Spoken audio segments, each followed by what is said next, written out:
देखो अब आपका अध्याय 3 वो है आपके बहुपद।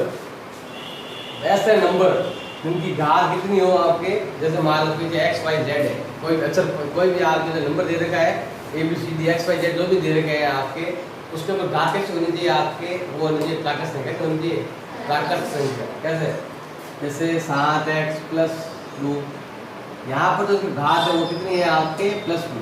जैसे आपके था क्लास 9th में जिसकी घात किसमें हो प्लस में हो, जो ऊपर आना चाहिए नंबर आपके एक्स ऊपर आना चाहिए नंबर।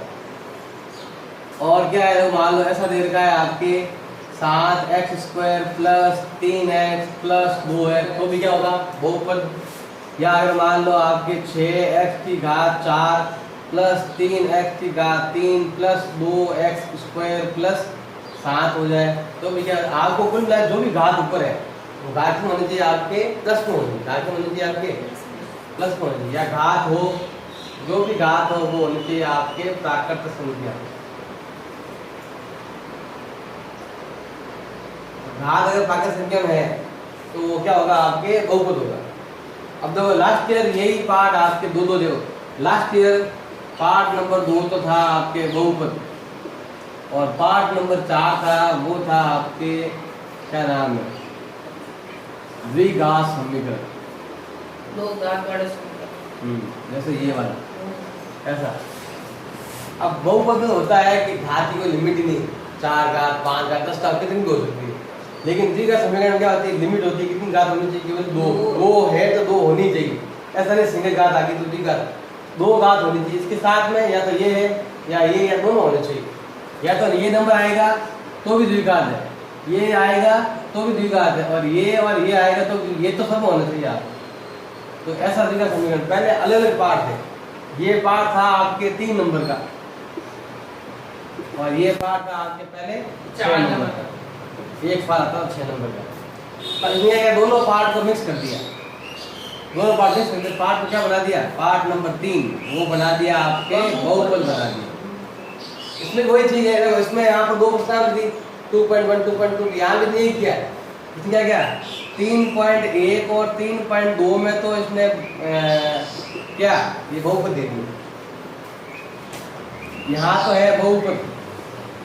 जैसे ही आप 3.3 से आगे जाओगे, 3.3 से 3.6 क्या है यहाँ पर आपके द्विघात समीकरण है। बस यही है कि 2 पार्टों को इसने एक पार्ट में दे दिया।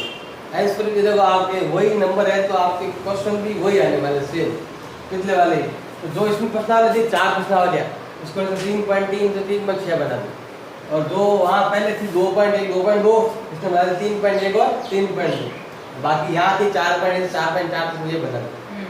अब इसमें तो आपके आएंगे घात लिमिट नहीं, 4 घात 5 घात या 1 घात होगा तो भी आ सकता है आपके, इसमें घात की लिमिट नहीं, 1 घात हो चाहे 2 घात हो चाहे 3 घात हो चाहे 4 घात का क्वेश्चन आएगा। कहाँ तक 3.1 और 3.2 में, और ये है आपके द्विघात, इसमें केवल 2 घात आती है। तो आपके ये इसमें पार्ट में द्विघात समीकरण आपके ऐसा होगा ax² + bx + c बराबर क्या हो गया आपके 0, ऐसा होगा। इसमें क्या है, इसको हल करने के 3 तरीके हैं। लास्ट है तो आपके पास एक तरीका आपको सबको मालूम है, वो है आपके गुणनखंड विधि, ये सबको आता होगा। या आपका 2 विधि आपको मालूम है। गुणनखंड विधि कौन सी है, ऐसी कौन संख्या है गुणा करने पे कितना जोड़ने पे कितना, वो वाला क्वेश्चन। एक है आपके पूर्ण वर्ग विधि, ये भी सबको आता होगा। पूर्ण वर्ग विधि सिंपल वाला दिया हुआ था, इसमें थोड़ा सा हार्ड है। सिंपल मतलब अगर आपके पास क्वेश्चन में ऐसा लिखा हुआ है a² + 2ab + b², उसका उत्तर क्या होगा a + b का होल स्क्वायर। लेकिन सवाल ऐसा दिया हुआ नहीं आता, आपको ऐसा बनाना पड़ता है, फिर इसका उत्तर होगा। थोड़ा सा पहले जितना था उससे हार्ड, पहले तो सीधा दिया हुआ होता था कि पहले ऐसा दिया हुआ था कि x² + ये हो गया आपके 4x + 4 से दिया हुआ है, तो इसका हो गया x, इसका हो गया 2, और क्या हो जाएगा आपके 2 इंटू पहली संख्या इंटू, अगर ये मिल रहा है इससे तो उसका उत्तर होता है आपके पहली संख्या प्लस दूसरी का होल स्क्वायर। अब सवाल क्या है, ऐसा दिया हुआ नहीं आएगा, टुकड़े नहीं होंगे, तो मान लिया 5 आ गया, अब यहाँ पर आप टुकड़े करोगे तो फिर मिलेगा ही। ठीक है, आपको करना है कि उसमें कुछ नई चीज जोड़नी और घटानी या गुणा भाग करना है, जिससे आपको संख्या ऐसी बनानी है फिर इसका उत्तर ये होगा।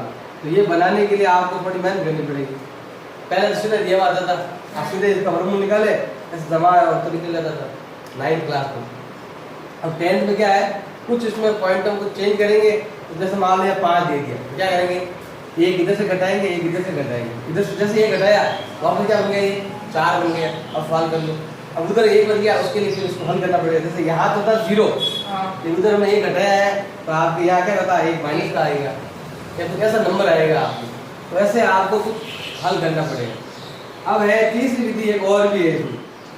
ये 2 तो आपने पढ़ी होगी, ये तो पूरी कंप्लीट पढ़ी है, और ये आधी पढ़ी है। आधी मतलब सीधे क्वेश्चन पढ़े है। और एक है आपके सूत्र विधि। सूत्र विधि में क्या है, सूत्र है एक, बस उसमें नंबर जमाना है। जैसे नंबर जमाओगे उधर ऑटोमेटिक आ जाएगा।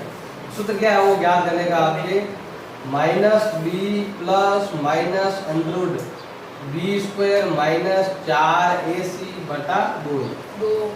अगर मान लो आपके किसी सवाल को पकड़े नहीं आ रहे हैं, या आपको पूर्ण विधि नहीं आ रही है, तो देखो x स्क्वायर के पास में लिखा हुआ a, x में के पास में लिखा हुआ b, जिसके पास x नहीं है वो है c। इन तीनों को यहाँ लिखो, जमाओ, सीधा उत्तर आ जाएगा। ये सूत्र विधि है। सूत्र में लिखो, जमाओ और सीधा उत्तर आ जाएगा। ये है आपकी सूत्र विधि। ये इसमें नया है, और ये भी थोड़ा सा नया है, ज्यादा नहीं, आधा नया, आधा पहले आपने पढ़ चुके हैं। तो आपके अब ये वाली विधि है, यहाँ से स्टार्ट होती है। कहाँ से, 3.3 से।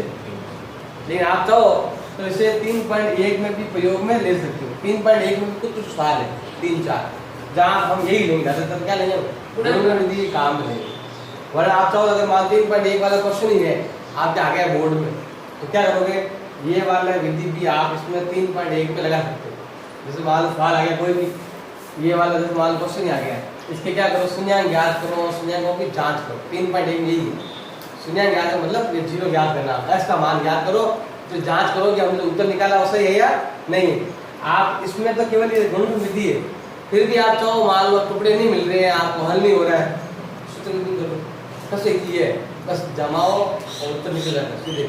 आपको बस ये लिखना है, जैसे मान यही क्वेश्चन है, तो सा का आएगा, यहाँ आएगा और यहाँ आएगा a का मान, फिर ये 3 मतलब b का मान, ये कहाँ आएगा आपके b, यहाँ भी आएगा और यहाँ भी आएगा, और c कितना 2, ये यहाँ आएगा।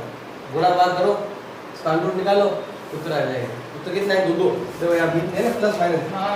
एक बार दोनों को जोड़ेंगे और एक बार दोनों को घटाएंगे, 2 आते हैं, स्क्वायर लिखा हुआ ना, तो 2 आते हैं, तो उत्तर इसमें भी आपके 2 आएंगे। अभी मैं आपको 3.1 को इसी विधि से करवाऊंगा, और फिर जब ये चैप्टर पूरा हो जाएगा कंप्लीट, बोर्ड में तो कुछ लिखा हुआ नहीं, यहाँ तो जैसे 3.1 पहले आएंगी, फिर 3.3 उसके हिसाब से आपकी विधियाँ आएंगी। ये जो सब विधियाँ हैं यहाँ से स्टार्ट 3.3 से। अगर मान लो अब यहाँ तो बुक्स में तो दे रखा है 3.1 है, विधि आई नहीं, तो आप ज़्यादातर गुण का विधि से करो। वहाँ पर तो कुछ है नहीं कि कौन सा सवाल पहले कौन सा सवाल बाद में, आपको तो सीधा क्या करना है, जो तीनों में अच्छा लगे उस विधि से क्वेश्चन को हल कर दो, उत्तर निकाल लो, फिर जांच कर लो। 3.2 में भाग है, जो वेरी वेरी इंपॉर्टेंट है, मतलब जैसे ये सवाल है, उसमें इसका भाग देना है, उत्तर निकालो। उत्तर निकालो, उत्तर क्या करनी है, जांच करनी है। जांच कैसे करनी, वही आपके वो a = bq + r वाला, मतलब किसी संख्या में किसी संख्या का भाग देने पर, जैसे आपके था 9th में, भाग देने पर क्या आता था आपके, भागफल भी आता था और शेषफल भी आता था। तो यहाँ भी इसमें इनका भाग देंगे, ऊपर एक का आएगा आपके भागफल और नीचे लास्ट में आएगा शेषफल, फिर वो यहाँ जमाएंगे और उत्तर देखेंगे, हल करेंगे, ये और ये बराबर है या नहीं। जैसे आपके 9th में था शेषफल निकालें, तो वो वाला सेम भाग है, कोई ज्यादा प्रॉब्लम नहीं है, तो वही वाला है, तो आप आराम से कर सकते हो। 3.3 में फिर आपके सारे क्वेश्चन ऐसे हैं, सभी क्वेश्चन में ये आपके द्विघात समीकरण है, इसको आपको हल करना है, वो भी तीनों में से कोई सवाल के साथ एक क्वेश्चन आएगा। 3.3 से 3, ये थोड़ा सा 3.6 में 2 पॉइंट नहीं है, तो आपके 2 क्वेश्चन भी आ सकते हैं। ये क्वेश्चन कैसा आएगा, बड़ा क्वेश्चन आता है पूरा लिखा हुआ, उससे समीकरण बनाओ और फिर तीनों में से जो आपको इजी लगे तो उसको करना, आपको हल करना है तीनों में।